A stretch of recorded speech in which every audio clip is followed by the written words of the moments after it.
how things can change in just 1 month. Now, I know you're going to hear that and jump to the conclusion that I mean how we are celebrating Mass today. No more mask mandate. Every pew is filled. You can come up in communion lines again. You can receive on the tongue.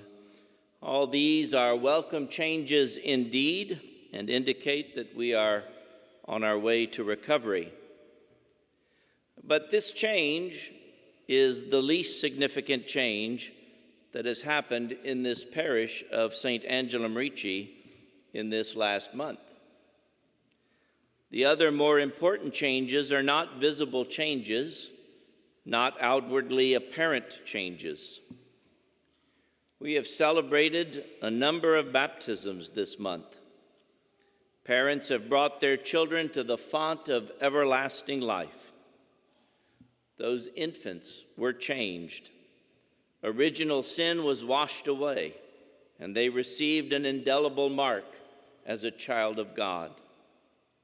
They were changed by grace to be able to share in the life of God.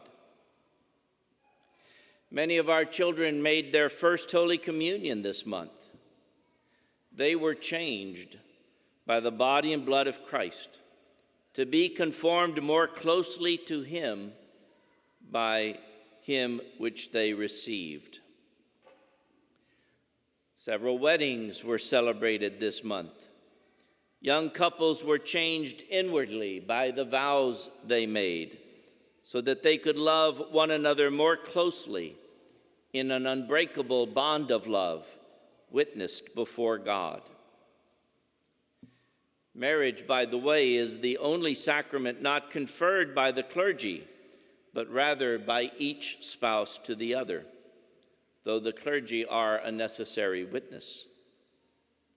And finally, 2 evenings ago, on Friday evening, about 70 of our young adults were confirmed, sealed with the Holy Spirit, so that they might witness to the gospel, imbued with the gifts of the Holy Spirit.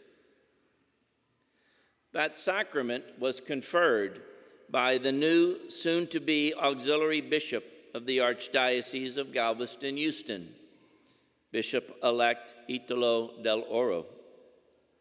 He too will be changed when in a few weeks he will receive the fullness of holy orders, when he is ordained to the order of bishops. So you see, brothers and sisters, it has been a month of monumental change for many in our parish family.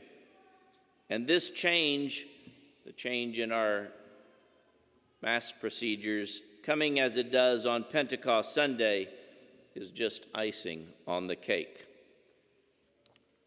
What we celebrate in the church is one of the most remarkable and startling changes in the history of the world. Pentecost. The Acts of the Apostles records that when the apostles of Jesus, along with our Blessed Mother Mary and some others, were gathered together in one place, the Holy Spirit descended upon them, appearing as tongues of fire.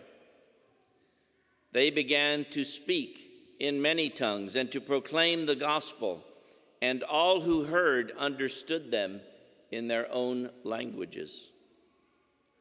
To understand the depth of this transformation, one has to remember that these were fishermen, tax collectors, for the most part uneducated and untrained individuals.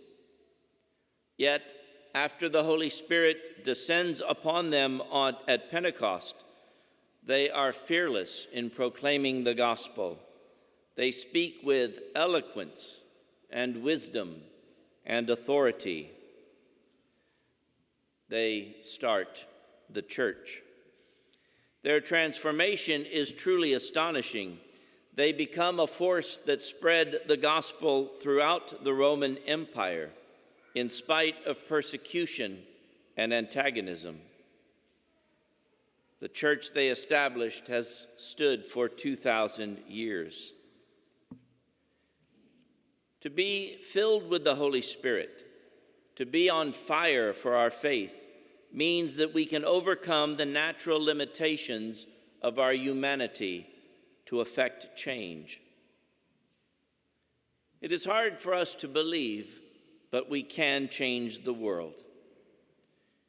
Now we might say, but what can one person do, Father? Well, to be sure, it is rare that one person can change the world, but that has happened.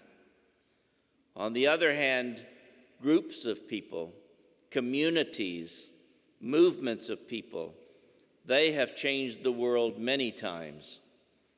And it is almost inevitable when that community is of one heart and one mind, and when it is empowered by one vision and one just goal. Empowerment is a popular word nowadays, and with good reason. We have seen individuals or groups of people who have felt powerless in their situations, and yet suddenly they become able to do more because they feel empowered. We have seen how people can motivate other people for change if they give them that self-belief, that confidence to believe that they can do more than they have done. When people are empowered, they become willing to change their situation. They no longer wait for someone else to do it for them. That is how the Holy Spirit worked. He empowered the apostles. The Spirit came down upon them in the form of wind and fire. Wind and fire are symbols of power. Wind has the power to move and uproot. Fire has the power to refine and transform. This is how the Holy Spirit empowered the apostles. He gave them energy, enthusiasm, the courage to love, to get on with the task God had given them. He made them of one mind and one heart to spread the gospel. It seems to me then, when one needs a transformation, it is the Holy Spirit we need to turn to. And sometimes the transformation needs to really happen and start with us. We need to transform our lives to be more closely united to Christ and to be a better force for our families, our friends, the places we work. The Holy Spirit can empower us to give up the kinds of addictions we have to alcohol or drugs or pornography, to unhealthy behaviors. It can change our very personalities so that we give up being angry, frustrated, abusive.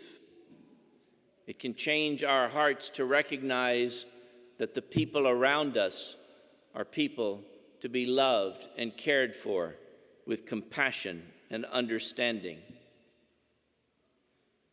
Sometimes we choke off change with a wave of the hand. Well, that's the way it is. Learn to live with it. And people can feel helpless if they're trapped in that. They can feel as though there is no way out, like they're closed up in a room with the walls closing in on them. But the message of Pentecost is that there is always hope for change. The Holy Spirit brings that hope. The Holy Spirit is hope. And people do change when they are given hope.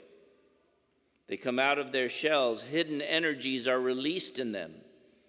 They become powerful forces for good. The Holy Spirit can do that for us. And that is truly a miracle when we see lives transformed, because the miracle of human change is one of the greatest miracles of all. The Holy Spirit will continue to do that for us. That was the Lord's promise. He sent the Holy Spirit to us, He and the Father, And that Holy Spirit continues to guide us, to guide our church, to guide our world. We just need to tap into it. We just need to allow the Holy Spirit to empower us. Then, not only will we find our relationships improving, not only will we find our family life and our personal circumstances bettered, but we may and likely will, and indeed with God's help, certainly will change the world. May God bless you this Pentecost.